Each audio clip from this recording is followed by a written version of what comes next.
The following program includes descriptions of graphic and sexually explicit violence. This show may not be suitable for those affected by such descriptions or for young listeners. Parental discretion is advised. Previously on Stranglers. When the jury came back, I knew immediately what the verdict was because they wouldn't look at me and they wouldn't look at Albert. Albert DeSalvo was found guilty of the Green Man crimes. The judge sentenced him to life. The judge ordered him not to prison, but to be returned to Bridgewater, which is about the worst place in Massachusetts to be, or at least it was in the 60s. It is questionable now that Albert DeSalvo, the man who says he is responsible for all this, will ever stand trial as the Boston Strangler. But it is clear that he will never be set free again.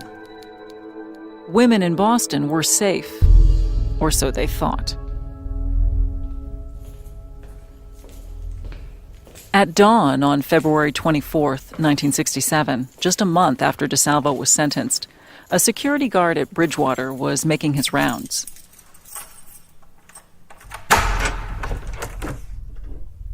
He peered into DeSalvo's room. It was dark, and he couldn't hear any breathing. Something was very wrong.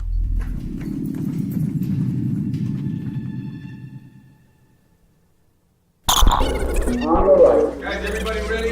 This is New England. New England. From Stitcher and Northern Light Productions, in partnership with Investigation Discovery, this is Stranglers. I'm Portland Helmich. Anna Slessor. Ida Erga. Miss Jane Sullivan, 67, was found. They were strangled, usually with a piece of their own clothing. Articles of silk or satin.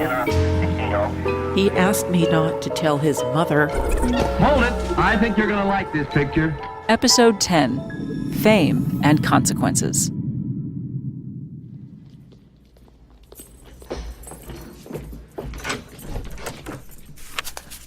Now, he wrote this one page. When you see the writing, you can see how it starts to slant. Dear Mr. Goggin, sorry, but I feel I've had it. I just don't understand the law or people. I truly thought that I was doing the right thing by telling the truth each day that goes by. Albert DeSalvo had escaped Bridgewater, and he'd left a note for the hospital superintendent, Charles Goggin. I felt maybe I'd clear up a few important matters. I'd hoped of trying to help others with problems such as mine. And he writes to the superintendent that, I'm not going to hurt anyone. I just wish to die outside these walls. I know they will have orders to shoot me on sight. I'm only sorry the people in our world don't even want to try and understand what makes a person what he was. I don't feel I could hurt a fly. I can't understand myself, so how can I expect you or anyone to understand what made me be everything I hate? I almost can't believe it was me. It's dark in my room. Signed, Albert H. DeSalvo. Albert DeSalvo had taken 2 inmates with him. In the middle of an icy February night, the 3 men fixed their blankets to look like sleeping bodies. They unlocked their cells with a key they'd stolen, and they clambered down an elevator shaft, bringing with them a pair of scissors and a pillowcase filled with candy bars. They hoisted themselves over a 20-foot wall and crept about 100 yards through the snow to the edge of Bridgewater property. Albert's brothers, Richard and Joe, picked them up in Joe's white Pontiac. They dropped the 2 other men off in Sullivan Square, and then Albert DeSalvo set off on his own. Fear, shock, and a blast at officials for lack of security were expressed by Boston area women in reaction to the escape of Strangler Albert H. DeSalvo. Because he was behind bars, it was like he's behind bars and we're safer. And when he escaped, it was terrifying. This woman asked us not to use her name, but she says the escape felt like the worst kind of déjà vu. He was on the loose again. And once again, for me, all the fear came back that he'd come and get me. Acting Boston Police Commissioner Herbert F. Maloney issued orders that until further notice, the Homicide Bureau would remain open 24 hours a day. Authorities scrambled. Detective Phil DiNatale drove nearly 200 miles around the area trying to track DeSalvo. The FBI got in touch with Canada and Mexico, warning that DeSalvo might be looking to get a nose job, with plans to murder his surgeon. But DeSalvo was not heading to Canada or Mexico. He was much closer to home.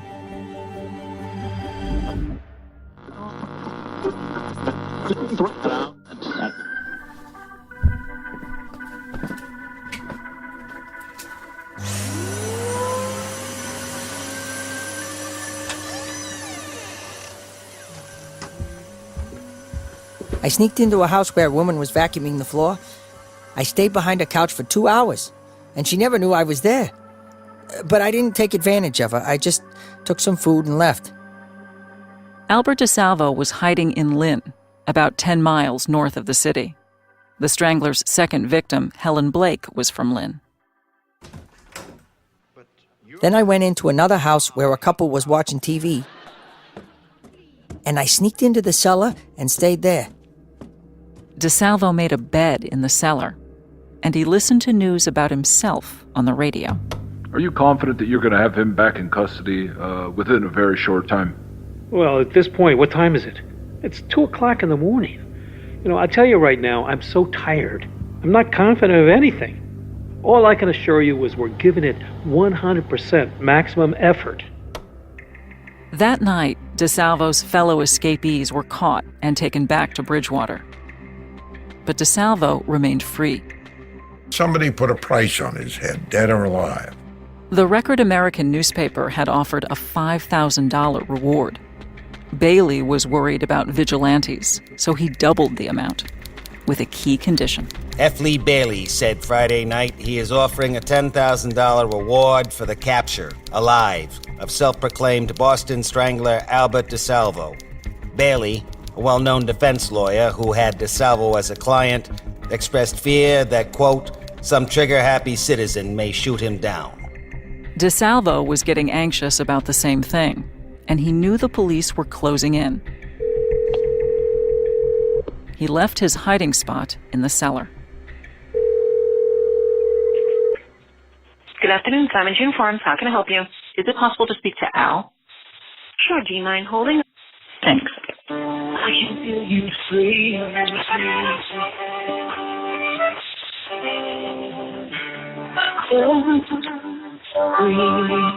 Hello. Hi there, is this Al? Yes.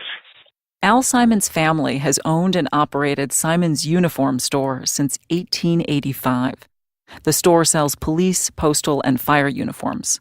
Al Simons was 34 in 1967. It was February 25th, and I know the temperature was in the teens.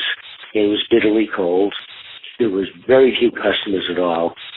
And he walked in and went up to my father, who was sitting down, and he asked my father to use the telephone, and my father said, if it's a local call, okay. And he then said, it's an emergency. I want to call F. Lee. And when you heard F. Lee, what did you think? By F. Lee Bailey. I mean, F. Lee Bailey is quite famous. And you thought, if he's saying F. Lee... As soon as he said that and we turned around, I mean, his picture was on the, in the front of the newspaper, which was on the counter right there. We had all looked at the newspaper. So, we all saw his picture on the front page of the paper.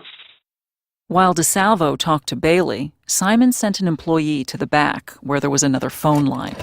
The employee called the police. Simons grabbed a billy club and hid it under his shirt. That does mean that you had some concern. No, I wasn't concerned one bit. Some years earlier, I was a military policeman in occupation of Berlin, and I had extensive training with a club. And I remember saying to myself, he's not sticking an nylon stocking around my neck. Simons offered DeSalvo a cup of coffee, and they got to talking. And I just sort of remember asking him, did you strangle all those 13 women? And he answered, I honestly don't know. I know I did some of them. He said, I don't know, but I did some of them? He answered, yeah, I honestly don't know, but I know I did some of them.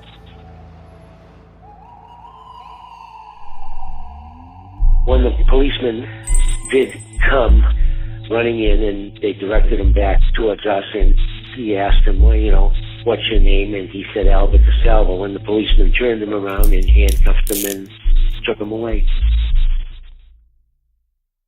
Boston breathed another sigh of relief. Albert DeSalvo was off the streets again, but he would not be going back to Bridgewater. That afternoon, a judge ordered DeSalvo be sent to a facility with much tighter security, Walpole State Prison. As the police led DeSalvo out of the courtroom, he spotted Detective Phil DiNatale in the crowd. And he calls my dad over and starts to speak with him. John DiNatale.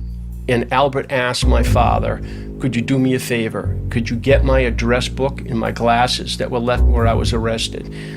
If I don't have my address book, I can't write letters to anybody. John DiNatale says Phil was happy to do what DeSalvo asked. In all the years he'd worked the case, Phil had never actually spoken with DeSalvo. Phil welcomed any chance to understand the Strangler better. And this is a letter from... It's a letter from Al to my dad. It's just a page and a half. Hi, Phil. Gee, thanks very much. I truly appreciate your doing this favor for me. I had expected to see you in court again last week.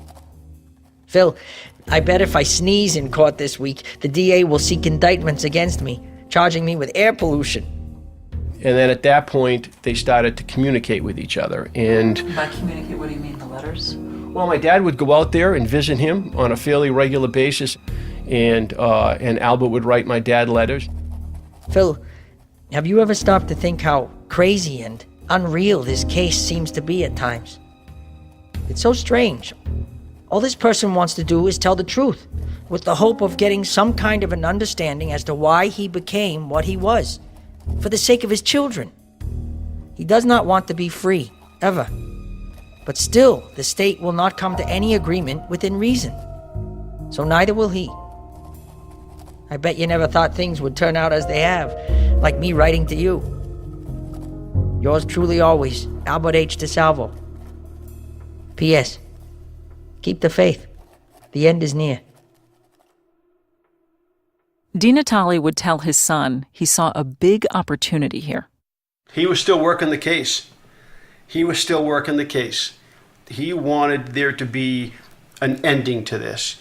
And he tried to convince DeSalvo to waive his right to use those confessions and try him. But when you say waive his right to use the confessions, I mean, hadn't it all sort of been tied up by that point? Well, there was never a trial for the Stranglings. No, I know. But the trial, he had been charged for the Green Man crimes. He's already in prison. So what's your dad trying to, when you said that he's trying to get him to waive the confessions, what do you mean? He wanted then for the strangling cases to be tried. He didn't want it to end with, well, we all know DeSalvo was the strangler because we have his confessions, and okay, that's the end of the story. Everybody move on. Nothing to see here, folks. He didn't feel that way. He felt that there should be a trial. Albert told Phil the crimes were a constant burden to him, and that perhaps only Phil understood what he was going through. Hi, Phil. Received your letter. Yes, it does help me a great deal to have someone to write to other than my own family. Phil, I don't think you'll ever forget this case, but I would like to. I'm sick of it. It's so unreal and yet so true. I can understand other people's feelings, and in their place, I would feel the same as they feel. Yet I know something they don't know or understand, and that's me, Albert. That's it for now. Have a nice Father's Day. I would give anything to hear from my children. Just a Father's Day card, anything. Oh well, maybe in time if I'm still around. Yours truly always. Yours truly always, Albert DeSalvo. What did he say about him? Did he like him? Like, did he like a certain part of him? I mean, he did. I mean, because they kind of had a lot in common. Really? Well, like what? They were both good with their hands. And Albert writes that. And, he writes in his letters, Phil, nobody knows me like you do. At one point, it's like he said, I haven't had too many people in my life that I can call my friend. So I think my dad gave him an understanding ear. Like, did he have some compassion for him in the end? Or did he see him as a vicious killer? I don't know that he had compassion, because he still could visualize 13 dead bodies, and that this man had done that. So I don't know that it would be compassion as much as he wanted to bring an ending to the story. He didn't want it to be left the way it was. But when DiNatale's superiors found out he was corresponding with DeSalvo, they called him in for a meeting. They wanted him to stop digging into this. They wanted this done. The case was done. They didn't want any more contacts with DeSalvo. They didn't want any more, look, he's willing to waive his right to the confessions. They didn't want any of it. They were happy with what they had, and they shut him down. The law enforcement community of Boston was not about to break open the Strangler investigation. So Phil DiNatale ended his correspondence as ordered. But he wasn't quite done with the case. Mr. Carr, I'm Detective DiNatale. I have some questions for you.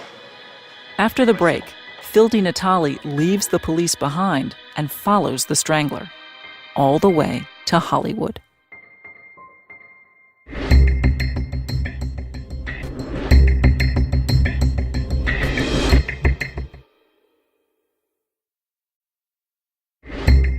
Now, back to Stranglers.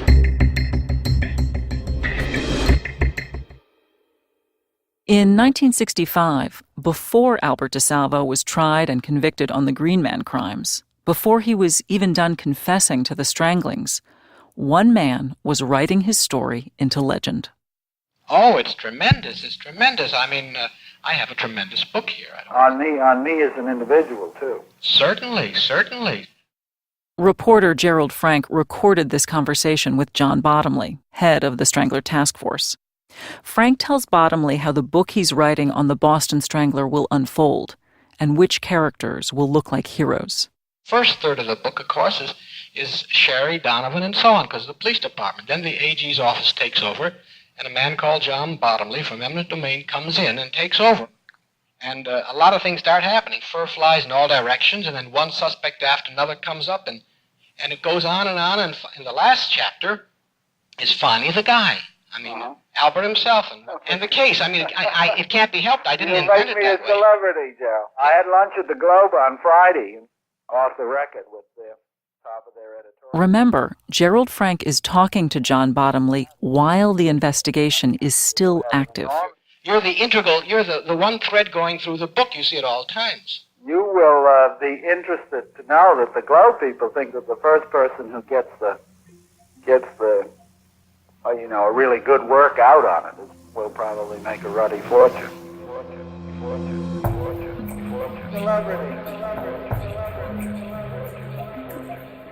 Frank published his book in 1966, and it was a runaway hit. People following the Green Man trial could read about DeSalvo in their bedrooms at night. Frank's book captured the fear that had gripped Boston and the desperation of the police and the task force to make the city safe again. The book became the defining document of the case in a way, because Gerald Frank had bought exclusive rights to Albert DeSalvo's story. Here's F. Lee Bailey. Gerald Frank came to me and said, look, I'm just terrified that this thing is going to unfold. Your guy turns out to be the guy. The cops tell me that he probably is. And somebody writes a book and mine dies on the vine, because the sequel will mean a lot more than the original. And so if you could tell me that Albert won't publish anything or have another author publish anything for 6 to 9 months, I'd be willing to give DeSalvo 15% of my royalties. And that deal was struck, and Gerald Frank remained good to his word for as long as his book was out there selling, and it sold very well. The book sold nearly 1 million copies in its first 2 years. As we mentioned, DeSalvo's family had to sue Bailey before they got any of the 15% cut that was promised them. The DeSalvo family settled for $48,000. Gerald Frank had a gangbuster book on his hands, and that meant a chance at real fame and fortune. This is the story of the self-confessed Boston Strangler, based on Gerald Frank's startling bestseller. 20th Century Fox bought the film rights and promised the world the truth. It has been filmed where the actual happenings made shocking headlines around the world. 20th Century Fox was pulling out all the stops. Warren Beatty and Ryan O'Neal reportedly fought over the DeSalvo role, but it was eventually given to Tony Curtis.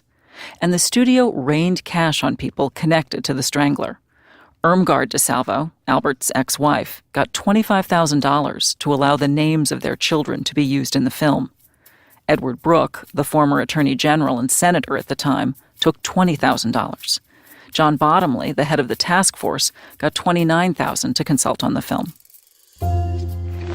Set up a Strangler Bureau. I'm not even remotely qualified for this kind of thing. You want the Stranglings to go on? That's not fair.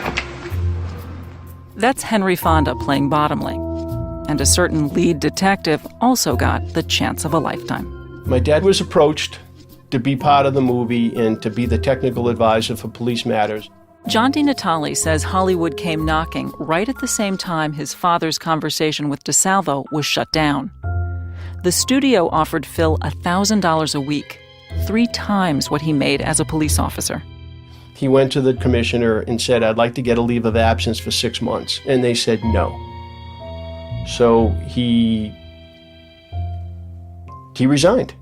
He decided he was going to take that chance, and he signed the contract. Why would someone who wants to be a cop so badly, for whom that is the most important thing, resign, do you think? No, it's a good question.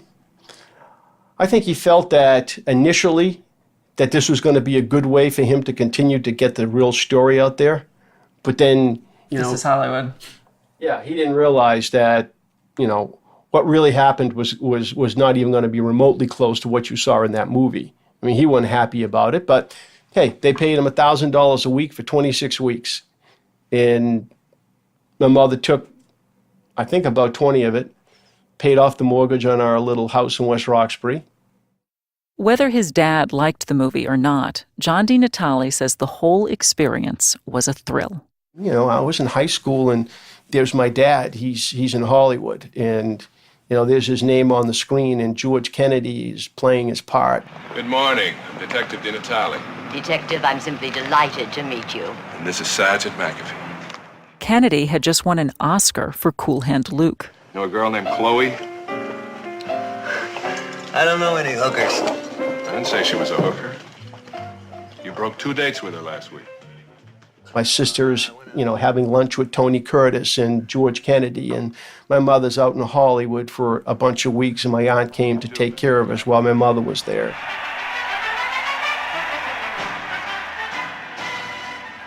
The Boston Strangler debuted in theaters in October 1968 and did well. The movie grossed about $18 million, which would be $138 million in today's money. The movie was a hit. But it was also an important moment in the larger history of the case. The film, based on Gerald Frank's book, projected what would become the popular and lasting narrative of the Boston Strangler. Singular. The film does depict a variety of suspects, all of them based on men the real task force considered, and all of them displaying some degree of outward craziness. You've been looking at my case history. They say I have messianic delusion. I never hurt anything in my life except myself. Anyone who strangles a woman can't be all bad. Stop it, David. I'm sick, The suspects are dismissed with the efficiency of a Hollywood script. And then DiNatale and Bottomley close in, as does the camera, on one suspect, Albert DeSalvo, played by Tony Curtis. Oh, God. I'm going to check out a furnace. I left when it happened. Now, Al? Tony Curtis's DeSalvo is a family man who's gentle with his daughter. Try to be back by 6. Dinner will be ready. And commits his stranglings in a kind of unconscious haze. I mean, there was, it was someone inside of me. The story we see is the same Dr. Jekyll and Mr. Hyde story that F. Lee Bailey presented to the world. DeSalvo as a human puzzle box, as a later reviewer put it, horrified as he pushes through the fog of his own amnesia. I'm trying. No, you're not. Go on, face it. Where are you? What did you do after you left the job? Come on, look at it. Have some guts for once. In the movie, under questioning from John Bottomley, DeSalvo comes to a moment of horrible self-recognition. The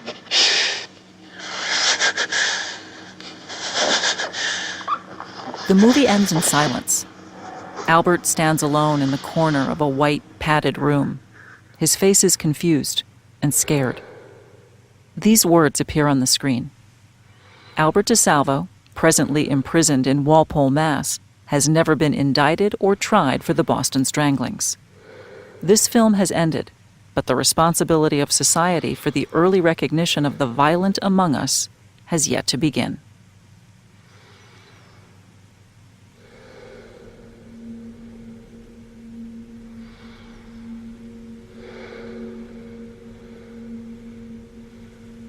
F. Lee Bailey isn't depicted in the movie, but his theory seems to drive it. DeSalvo committed the Stranglings, all of them, but he couldn't help himself. And not only that, society had a chance to stop him and failed. But some reviewers weren't buying it. The New York Times called the movie an incredible collapse of taste, judgment, and decency. And Roger Ebert said the movie was not just bad, it was irresponsible. There have been lots of movies about murders, but very few about real murders, using real names while they are still a daily memory for the living. The problem here is that real events are being offered as entertainment. Diane and Mary Sullivan were more than just sisters. They were best friends. Mary Sullivan had been killed just 4 years before. When Diane saw the movie, she felt disgusted. She told her son, "This big Hollywood star playing such a fraud." I thought to myself, DeSalvo must be loving this.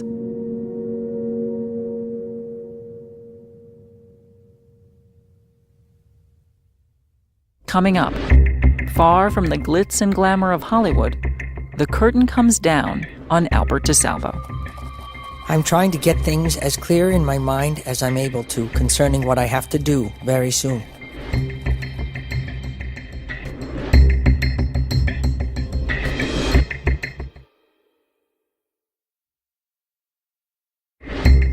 Now, back to Stranglers.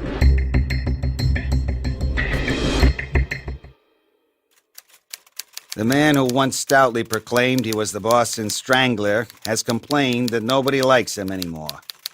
DeSalvo testified that members of his family and friends stopped writing to him when the book was published. He said that, especially since the movie has been shown, he has lost all of his friends. Albert DeSalvo had overlooked a clause in his book contract with Gerald Frank. He would not earn 1 penny from the movie. He tried suing 20th Century Fox to stop the movie's release, and in the same suit he asked for $1 million from the studio, claiming it had defamed his reputation and that of his ex-wife and children. Again, no luck. Hi, is this Ron? Yes, it is. This is Portland Helmich. Yes, I had left a message for you. Ron Duvall worked at Walpole State Prison when Albert DeSalvo was an inmate. My first position was correction officer at Walpole, and I remained there for 25 years. And did you ever have any contact with him yourself? Me? With Albert? Sure. What was your impression of him? You know, he was a jailhouse celebrity. He was very affable, if you will. He was always polite. Always tried to crack jokes and everything. I never saw him in any light where he was disrespectful to any officer or anything like that. But I did know that a lot of the inmates did not like him because of this. A lot of the inmates didn't like him? Yes, because of his mannerisms and the way he walked around almost like he owned the place. He walked around like he owned the place? Yeah. DeSalvo had a less than glamorous job the 6 years he was imprisoned at Walpole. He served food to inmates in the infirmary. But Duval says DeSalvo also had a little side business. He had what they called a prison avocation, where he would make jewelry trinkets. One of the things he would sell was chains, okay, for women's, jewelry. He started making chokers. John DiNatale again. Leather chokers that were sold in the gift store, and people would come up and buy them. The choker, that's what his nickname was inside the facility, was the choker. So that's sort of mocking the whole Boston Strangler. Oh, yeah. Now, listen, there's no question. To some degree, he loved the limelight and the fact that people thought he was the Boston Strangler. DeSalvo sold necklaces with matching earrings and sometimes included a note. What he would do is, on the back of a card, write something similar to, roses are red, violets are blue, how in the world did I ever miss you? DeSalvo spent his days working, making jewelry, and talking to other inmates. One of those inmates was George Nasser, his old friend from Bridgewater, who'd been transferred to Walpole. But mostly DeSalvo found companionship through the mail. He got letters from an assortment of strange admirers and people seeking autographs, and occasionally from children. In December 1971, an 11-year-old boy, whom we'll call Daniel Brady, wrote to DeSalvo. Daniel was about the age of DeSalvo's own son, and soon DeSalvo was trading letters, not just with Daniel, but with his entire family, including his mother, whom we'll call Bonnie. Dear Al, hope that everything is going well for you. Thank you so much for telling Danny about drugs in your last letter to him. We could talk until we were blue, and he might not listen, but he certainly pays attention to you. You put into words so well, and I'm sure, thanks to you, he will never take drugs. Being a parent, we can use all the help we can get. Take care of yourself, and write when you can.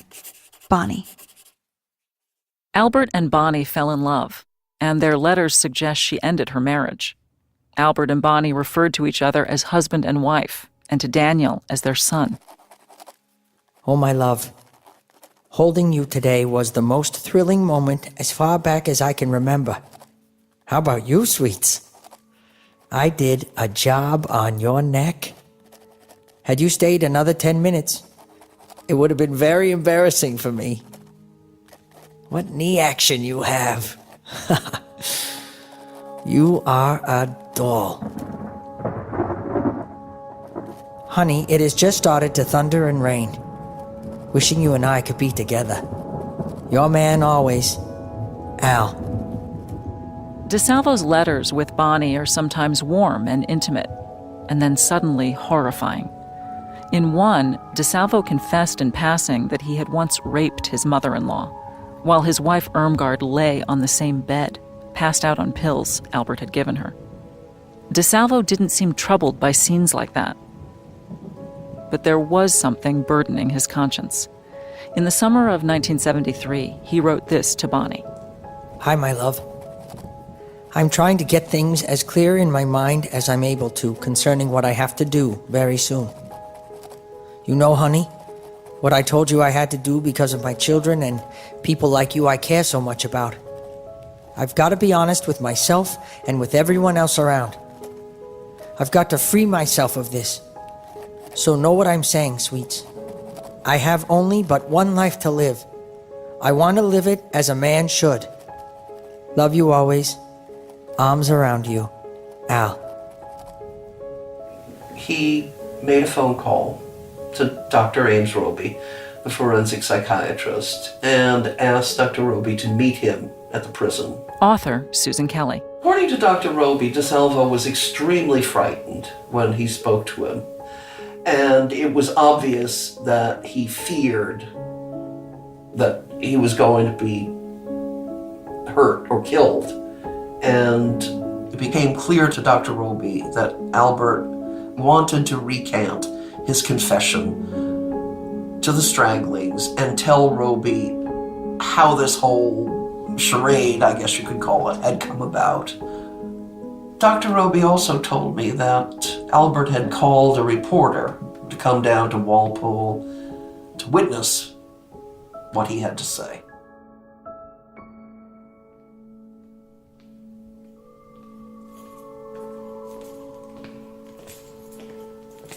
The next morning, November 25th, DeSalvo was late to his food service job.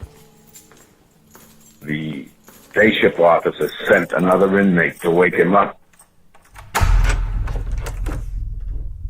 The inmate found him dead in his cell.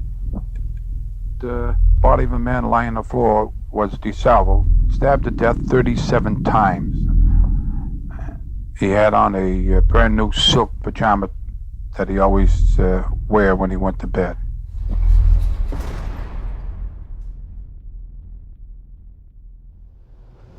What do you know about his murder? At one point, someone came to me and said, George, I was there. I was at the hospital, and I saw what happened. This is George Nasser from my conversation with him at Massachusetts Correctional Institution. At one point, Dr. Roby and others had thought Nasser might have something to do with DeSalvo's death, but there was no hard evidence. Nasser says a different inmate at Walpole gave him this account. He said, they were smoking grass. He says, and down the hall, this guy, I saw him pull a knife and stab out in the corridor, and he stabbed him right into his bedroom. He stabbed him in the corridor first, Stabbed him in the corridor, stabbed him. So I saw him stab him. He says, and then they went. He says, and there was a drug deal. Albert had moved into the drug trade in the hospital because he had access to, to drugs in the hospital ward. And the other inmates who were running the drug trade didn't like it, and they put a hit out on him.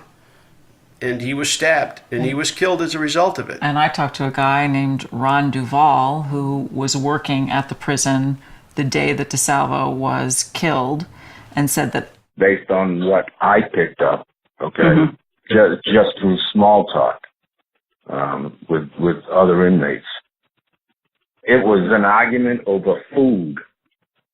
An argument over food? Yes. When he would go down the kitchen to get food, sometimes he would score himself some steaks or something like that. I mean, Walpole was out of control back then. And he wouldn't share, And he got stabbed over that? That he wasn't willing to share? That he wasn't willing to share. there was an investigation, and 3 inmates were put on trial. They were found not guilty.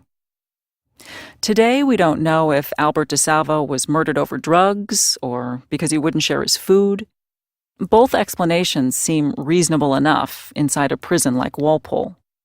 But the timing of DeSalvo's death raises tantalizing questions for anyone who knows this case. Dr. Roby believed DeSalvo wanted to recant his confessions, or parts of them, and that he feared for his safety. Did someone murder DeSalvo to shut him up?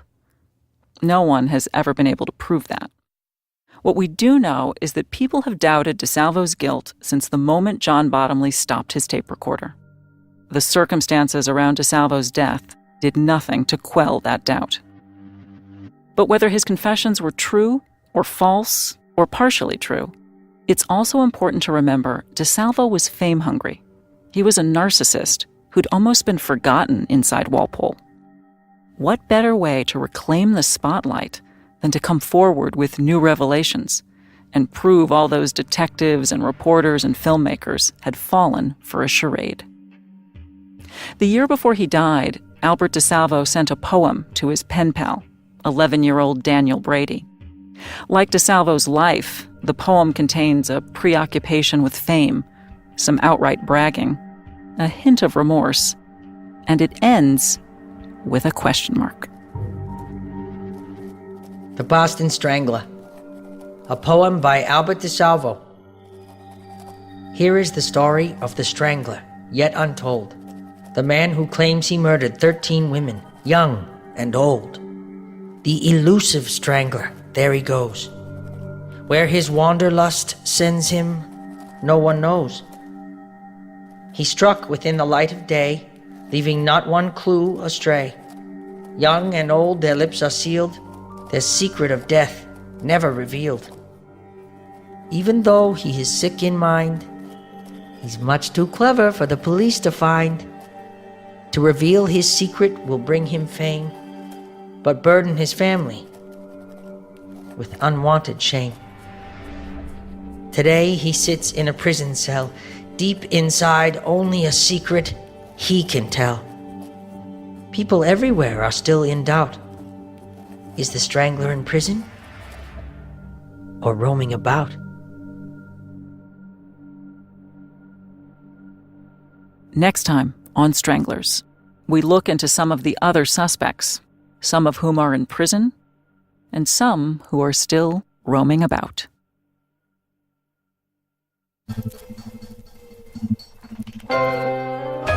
Stranglers comes from Stitcher and Northern Light Productions in partnership with Investigation Discovery.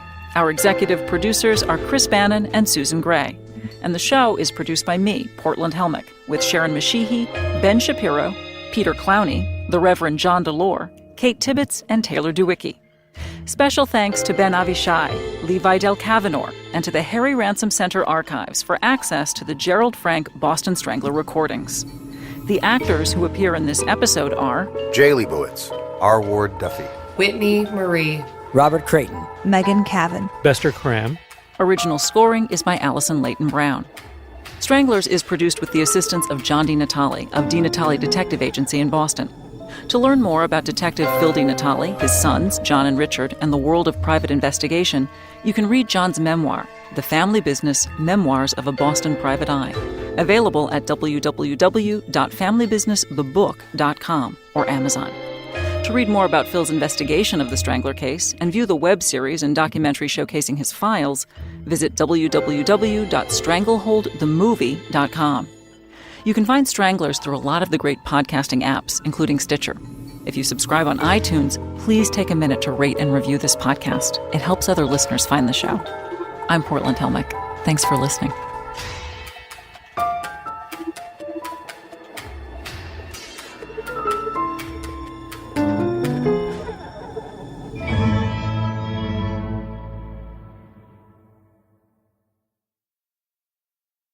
Next time on Stranglers. Decades after Mary Sullivan's murder, her family still has questions. But I said, Mom, at least they got the guy. And she looked up at me and she said, no, Casey, I don't believe they ever did. To uncover the truth, they take an extraordinary action. It was a bright fall day and the sun was shining, and there we were performing this gruesome task of digging up, a woman's body, exhuming her, to re-autopsy her. As one question is answered, new questions emerge. If he's the one, he should be prosecuted. I mean, he's gotten away with this for all these years. Yeah, It's horrible. we just want to be sure that we've got the right guy, Pat, before we do something. That's next time on Stranglers.